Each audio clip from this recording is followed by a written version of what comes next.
ನಮಸ್ಕಾರ.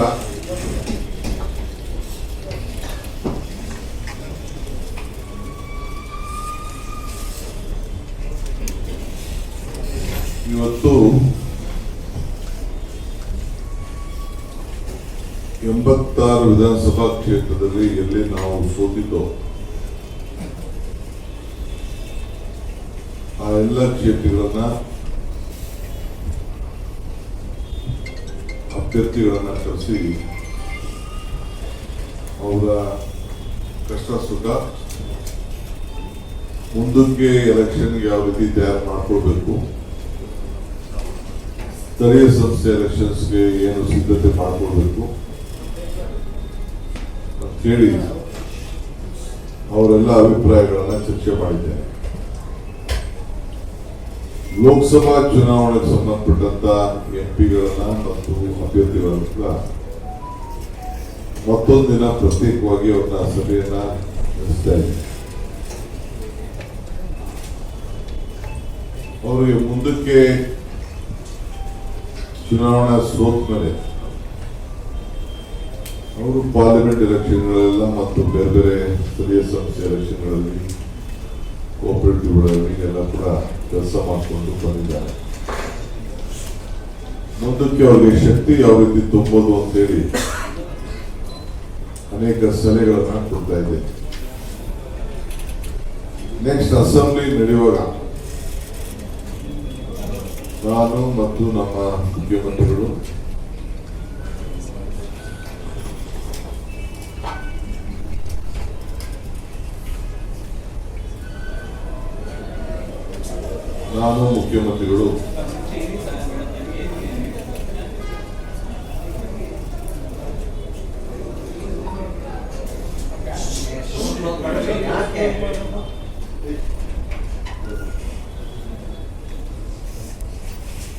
ಮುಖ್ಯಮಂತ್ರಿಗಳು ಆ ಸೋತಂತ ಅಭ್ಯರ್ಥಿಗಳು ಮತ್ತು ಮಿನಿಸ್ಟರ್ಸ್ CLP ಮಾತ್ರ ನಮ್ಮ ಶಾಸಕರು ಇರ್ತಾರೆ. ಸೋತಂತವ್ರು ಕೂಡ ಒಂದು ಪ್ರತ್ಯೇಕವಾದಂತಹ ಒಂದು ಸಭೆಯನ್ನ ಪಾರ್ಲಿಮೆಂಟ್ ಮತ್ತು ಎಂಪಿಗೆ ಸೋತಂತವ್ರು ಕೂಡ ಕರೆದು ಅಸೆಂಬ್ಲಿ ಟೈಮಲ್ಲಿ ಚರ್ಚೆ ಮಾಡಲಿಕ್ಕೆ ದಿನಾಂಕವನ್ನು ನಿಗದಿ ಮಾಡ್ತೀನಿ ಅಂತೇಳಿ ಅವ್ರಿಗೆ ತಿಳಿಸಿದ್ದೇನೆ. 23ನೇ ತಾರೀಕು ನೆಕ್ಸ್ಟ್ ಮಂತ್ ಮಾರ್ಚ್ ರಿಂದ ಏಪ್ರಿಲ್ 1ನೇ ತಾರೀಕುವರೆಗೂ ಎಲ್ಲ ಮಿನಿಸ್ಟರ್ಸ್ ಇನ್ಕ್ಲೂಡಿಂಗ್ ಮೀ, ನಾನು ಸೇರ್ಕೊಂಡಂತೆ, ಸಿದ್ದರಾಮಯ್ಯನವರು ಸೇರ್ಕೊಂಡಂತೆ ಎಲ್ಲ ನಮ್ಮ ಅಸೆಂಬ್ಲಿಗಳಲ್ಲಿ ಮತ್ತು ಡಿಸ್ಟ್ರಿಕ್ಟ್ ಮಿನಿಸ್ಟರ್ಸ್ ಕಂಪಲ್ಸರಿ ಎಲ್ಲ ಕಾರ್ಯಕರ್ತರ ಸಭೆಯನ್ನ ಆ ಕ್ಷೇತ್ರವಾರು ನಡೆಸಬೇಕಾಗಿದೆ. ಅದಕ್ಕಿಂತ ಮುಂಚಿತವಾಗಿ ಏನಾದ್ರು ಶನಿವಾರ ಭಾನುವಾರ ನಮ್ಮ ಮಂತ್ರಿಗಳಿಗೆ ಟೈಮ್ ಸಿಕ್ಕಿದ್ರೆ ಬೇರೆ ಬೇರೆ ವಿಧಾನಸಭಾ ಕ್ಷೇತ್ರಗಳನ್ನ ಮುಗಿಸಲಿಕ್ಕೆ ಅವಕಾಶವನ್ನು ಕೊಡ್ತೇವೆ. ಈಗ ನಾನು ಇಲ್ಲಿ ಬೆಂಗಳೂರು ನಗರದ 28 ಕ್ಷೇತ್ರಕ್ಕೂ ಕೂಡ ನಾನೇ ಖುದ್ದಾಗೆ ದಿನಕ್ಕೆ 2 ಕ್ಷೇತ್ರ ಆಗ್ಬೋದು, 3 ಕ್ಷೇತ್ರ ಆಗ್ಬೋದು, ಬರೀ ಕಾರ್ಯಕರ್ತರ ಸಭೆ, ಗವರ್ಮೆಂಟ್ ಪ್ರೋಗ್ರಾಮ್ ಅಲ್ಲ, ಬರೀ ಕಾರ್ಯಕರ್ತರ ಸಭೆಯನ್ನು ನಡೆಸಲಿಕ್ಕೆ ತೀರ್ಮಾನವನ್ನು ಮಾಡಿದ್ದೇವೆ. ಜೊತೆಗೆ ಆ ಕಾರ್ಯಕರ್ತರ ಸಭೆ ನಡೆಯುವಾಗ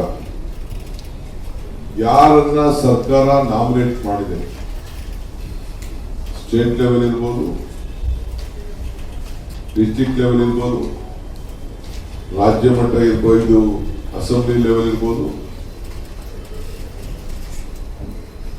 ಆಶ್ರಯ ಸಮಿತಿ, ಟ್ರಿಬ್ಯುನಲ್, ಲ್ಯಾಂಡ್ ಗ್ರಾಂಟು, ಫಾರೆಸ್ಟು, ಹಾಸ್ಪಿಟಲ್ಗಳು, ಸ್ಕೂಲ್ಗಳು, KB ಕಮಿಟಿ, ಹೀಗೆ ಯಾವ್ದಾದ್ರು ಕಮಿಟಿಗಳಲ್ಲಿ ನಾಮಿನೇಷನ್ ಮಾಡಿದೆ. ಇದಲ್ಲದೆ ನೀರಾವರಿ ಸಲಹಾ ಸಮಿತಿಗಳು ಕೂಡ ಇದೆ. ಅದಕ್ಕೂ ಕೂಡ ಮಾಡಲಿಕ್ಕೆ ಈಗಾಗಲೇ ಮಾಡಿಲ್ಲ ಅಂದ್ರೆ ಅಷ್ಟರೊಳಗೆ ಮಾಡಿಸಿ ಆ ಕಾರ್ಯಕರ್ತರ ಸಭೆಯಲ್ಲಿ ಅವ್ರನ್ನ ಕೂರಿಸಿ ಅವ್ರಿಗೊಂದು ಸಪರೇಟ್ ಆದಂತ ಒಂದು ಸನ್ಮಾನ ಕೂಡ ಮಾಡಿ ಕಾರ್ಯಕರ್ತನ ಪಕ್ಷ ಕುರ್ಸಿದೆ ಅಂತೇಳಿ ಅವ್ರಿಗೆ ಅವ್ರ ಜವಾಬ್ದಾರಿ ಏನು ಅನ್ನೋದನ್ನ ತಿಳಿಸುವಂತ ಕೆಲಸವನ್ನ ಮಾಡ್ತಾ ಇದ್ದೀವಿ. ಸೂಚನೆಯನ್ನ ಕೊಟ್ಟಿದ್ದೇವೆ. ಬಹುಶಃ ಮೊದಲನೇ ವಾರ ಇಲ್ಲ ಎರಡನೇ ವಾರದಲ್ಲಿ ಎಸಿಸಿ ಅಧ್ಯಕ್ಷರು ಮತ್ತು ರಾಹುಲ್ ಗಾಂಧಿ ಅವರು ಮೈಸೂರಿನಲ್ಲಿ ಬಿಜೆಪಿಯವರು ಪಾದಯಾತ್ರೆ ಮಾಡ್ತಾ ಇದ್ದಾರೆ ಸರ್. ಉದಯಗಿರಿ ಘಟನೆಗೆ ಸಂಬಂಧಪಟ್ಟಂತೆ ಮೈಸೂರಲ್ಲಿ ಬಿಜೆಪಿ ನಾಯಕರು ಪಾದಯಾತ್ರೆ ಮೈಸೂರಿನಲ್ಲಿ ಉದಯಗಿರಿ ಪಟ್ಟಣ ಸಂಬಂಧಪಟ್ಟಂತೆ ಬಿಜೆಪಿಯವರು ಮೈಸೂರು ಮಾಡಿದ್ ಬೇರೆ ಆಯ್ತಾ? ಇದ್ರ ಬಗ್ಗೆ ಮಿಕ್ಸ್ ಮಾಡಬೇಡಿ. ಯಾರು ಒಬ್ರು ಮಿಕ್ಸ್ ಮಾಡಿದ್ರೆ ತಿರ್ಗಾ ನಿಮ್ಗೆ ನಾನು ಆನ್ಸರ್ ಮಾಡ್ತೀನಿ. ಹೋಗಿದ್ದೆ ರಾಜಸ್ಥಾನ್ಗೆ ಹೋದ ತಕ್ಷಣ ನಾನು ಅಲ್ಲಿ ನಮ್ಮ ಇರಿಗೇಷನ್ ವಿಚಾರದಲ್ಲಿ ಅಲ್ಲಿ ಚರ್ಚೆ ಮಾಡಿದೆ, ಮಂಡಿಸಿದೆ. ಸೊ ಅವ್ರಿಗೆ ಕನ್ವಿನ್ಸ್ ಮಾಡಕ್ ಪ್ರಯತ್ನ ಮಾಡಿದ್ದೀನಿ. ಸೊ ಅವರು ಅದಕ್ಕೆ ತಿರ್ಗಾ ನನಗೆ ನಾಳೆ ಟೈಮ್ ಕೊಟ್ಟಿದ್ದಾರೆ. ಅಲ್ಲಿ ನಮ್ಮ ರಾಜ್ಯಕ್ಕೆ ಸಂಬಂಧಪಟ್ಟಂತ ಸೋಮಣ್ಣ ಅವರು ಕೂಡ ಅವರು ಒಂದು ಡೈರೆಕ್ಷನ್ ಕೊಟ್ಟಿದ್ದಾರೆ. ಏನೇನು ಫೈಲು ಸೋಮಣ್ಣನ ಮುಖಾಂತರ ರೂಟ್ ಆಗಬೇಕು ಅಂತ ಹೇಳಿದ್ದಾರೆ. ಅವ್ರು ಬಿಟ್ಟು ನಾನು ಮಾತಾಡೋದು ಸರಿ ಇಲ್ಲ ಅಂತೇಳಿ ನಾನು ಅವ್ರಿಗೂ ಫೋನ್ ಮಾಡಿ ಅವ್ರಿಗೂ ಲೆಟರ್ ಬರೆದಿದ್ದೀನಿ. ಸೋಮಣ್ಣ ಅವರಿಗೆ ತಿಳಿಸಿದ್ದೀನಿ. 25ನೇ ತಾರೀಕು ನಾಳೆ ಮಧ್ಯಾಹ್ನ 11 ಗಂಟೆಗೆ 11 ಟೈಮ್ ಕೊಟ್ಟಿದ್ದಾರೆ. ಸೊ ನಾನು ನಮ್ಮ ಆಫೀಸರ್ಸ್ ಎಲ್ಲ ಇವತ್ತೇ ಹೊರಟ್ಬಿಟ್ಟಿದ್ದಾರೆ. ಅವರು ಪ್ರಿಲಿಮಿನರಿ ಮೀಟಿಂಗ್ ಎಲ್ಲ ಅವ್ರು ಮಾಡ್ತಾ ಇದ್ದಾರೆ. ಏನೇನು ಮಾಡ್ಬೋದು ಅಂತ ಅವ್ರು ಕೆಲವೆಲ್ಲ ಗೈಡೆನ್ಸ್ ಕೊಟ್ಟಿದ್ದಾರೆ. ಸೊ ಅದನ್ನೆಲ್ಲ ಸಬ್ಮಿಟ್ ಮಾಡಿಬಿಟ್ಟು ನಾನು ಹೋಗ್ತೀನಿ. ಟೈಮ್ ಸಿಕ್ಕಿದ್ರೆ ನಮ್ಮ ಲೀಡರ್ಗಳನ್ನು ಭೇಟಿ ಮಾಡ್ಕೊಂಡು ಬರ್ತೀನಿ. ಟೈಮ್ ಸಿಕ್ಕಿದ್ರೆ ಅವ್ರು ನಮ್ಗೆ ಅವೈಲಬಿಲಿಟಿ ಇದ್ರೆ, ಬೇಗ ದೆಹಲಿಲಿ ಇದ್ರೆ ಅವರು ಖಂಡಿತ ನಮ್ಗೊಂದು ದೇವಸ್ಥಾನ ಇದ್ದಂಗೆ AICC ಕಚೇರಿ ಹೋಗಿ ಭೇಟಿ ಮಾಡ್ಕೊಂಡು ಬರ್ತೀನಿ. ಟೈಮ್ ಇಲ್ಲ ಅಂದರೆ ತಿರ್ಗಾ ನೆಕ್ಸ್ಟ್ ಡೇ ಮಾಡೋಕ್ಕೆ ನನಗೆ ಶಿವರಾತ್ರಿ ಹಬ್ಬ ಇದೆ. ಈಶಾ ಫೌಂಡೇಶನ್ ಅವರು ಸದ್ಗುರು ಅವರು ನನ್ನ ಮನೆಗೆ ಬಂದು ಅಫಿಷಿಯಲ್ ಇನ್ವೈಟ್ ಮಾಡಿದ್ರು. ಅವರು ನಮ್ಮ ರಾಜ್ಯದವರೇ ಗೌರವ ಕೊಟ್ಬಿಟ್ಟು ಬರಬೇಕು, ಬರ್ತೀನಿ ಅಂತ ಒಪ್ಕೊಂಡಿದ್ದೀನಿ. ಅಲ್ಲಿಗೆ ಹೋಗ್ತೀನಿ. You said that you will be leading the party in 2020. You will be leading the party in 2020 assembly. I say, go whether I am whichever position I am there. Whichever position I am there, it is my bound duty to lead the party. Positions will not make you to lead the party. Your vision, your commitment, the leadership. Definitely, whether we may become X, we may be Y, we may be Z, that is not important. The party has given us a lot of strength. We are leaders on our position. We are leaders on the strength given by the Congress party.